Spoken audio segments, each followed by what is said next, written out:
Hello everyone, welcome to another Affinity Photo tutorial. Thank you so much for 100 subscribers. I really appreciate it. Let's go for 1,000, like let's all go for 1,000 before the end of the year. Let's see if we can make it. If we cannot make it, it's all right. And just to let you know, I will also start posting videos about Affinity Designer and DaVinci Resolve and some other things besides just Affinity Photo, because we all know that we like to learn new things.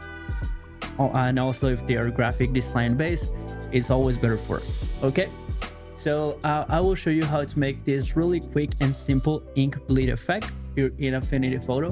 It's really simple to do, it's really quick to do. I think I already made a short showing how to do this, but I really did not explain much. I just showed you real quick how to do it, and with this tutorial I will try to explain a little bit more how to do this effect.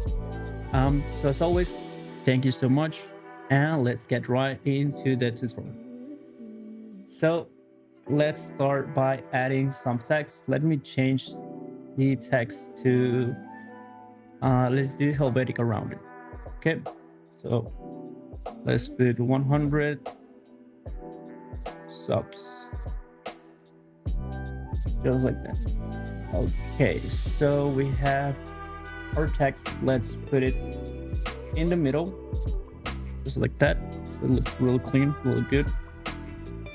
Let's put it like that. Let's actually change it. Let's do something like, let's just impact. No, I like how impact looks because this will really like. All right. So, okay, so now it's just time to add some of the effects. So we are going to click on the text and we are going to go into the text layer. And we are going to go into the light filters layers and as a diffuse layer, just like that.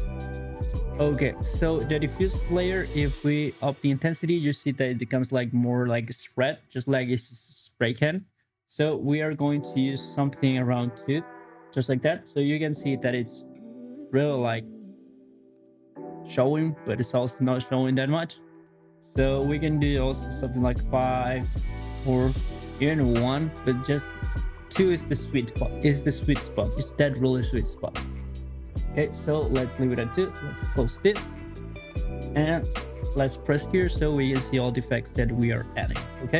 Okay, so now again let's select this and let's add another light filter that is called the dust and scratches. Okay, so we are going to put the radius around something like 10. Let's actually do something around like 8 to 10. Let's leave it at 10. Let's leave it at 8, and now just turn on the channel tolerance. Okay, so we click on the channel tolerance and it's going to look something like this. Let's see, without the dust scratches, with the dust and scratches, without the diffuse layer, with the diffuse layer. You can see how everything is actually adding up to that detail of like, it's basically like bleeding through the paper.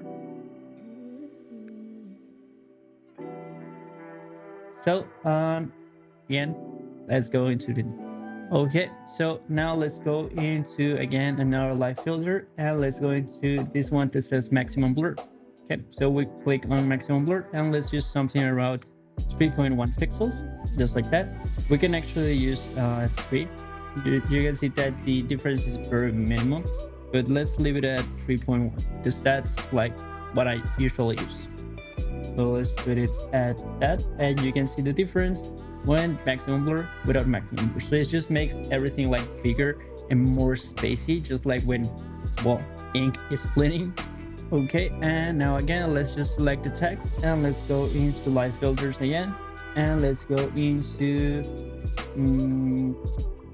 ripple.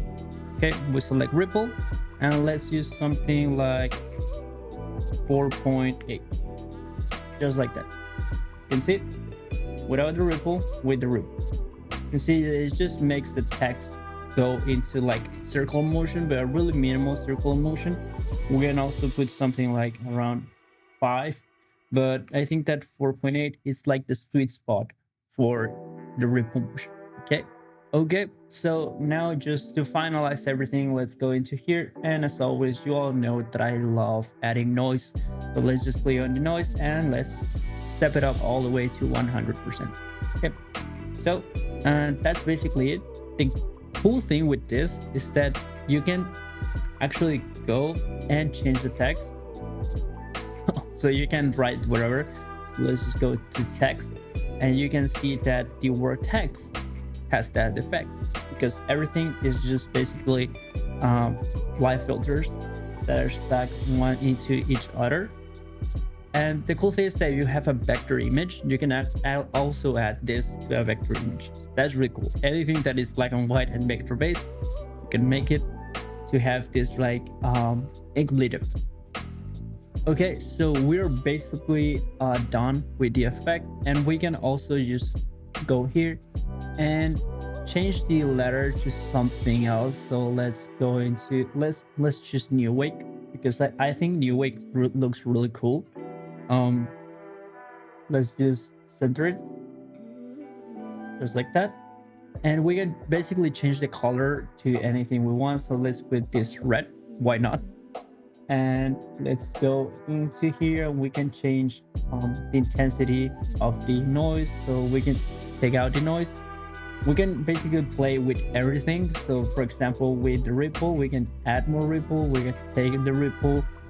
That's a really cool thing with this effect because everything is light filter based. We can change it and tweak it to just play with it and basically choose whatever we feel or we want to have on the on the image. So for example, if I go into here and then I go again and add noise filter, let's put the noise filter into something like 70, just like that. And I don't know, I add vignette. Let's just make the vignette lighter, just like that. Just try and give that like old TV static effect, you know. So now let's just go and export it, and you can see that it looks way better because we're stacking things on top of each other. And we all know that, well, it's not a poster unless finalized and it has a lot of fat. No, I'm just kidding.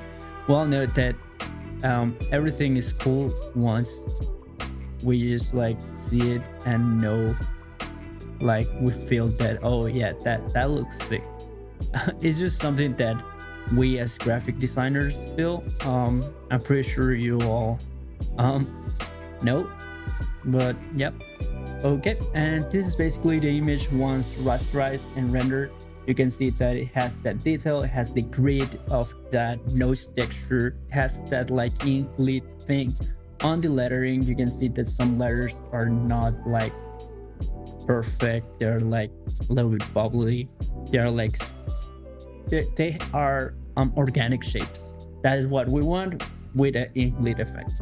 So as always, thank you so much for watching, and I see you on the next tutorial. Peace. Like you all know, I love to use like do this because it looks really cool, and now it's part of all my videos. So yeah, bye. Yeah, I'm ending the video now. Oh, also, if you are still here, don't forget to follow my Instagram. I will leave it somewhere there or in the description down below. Peace.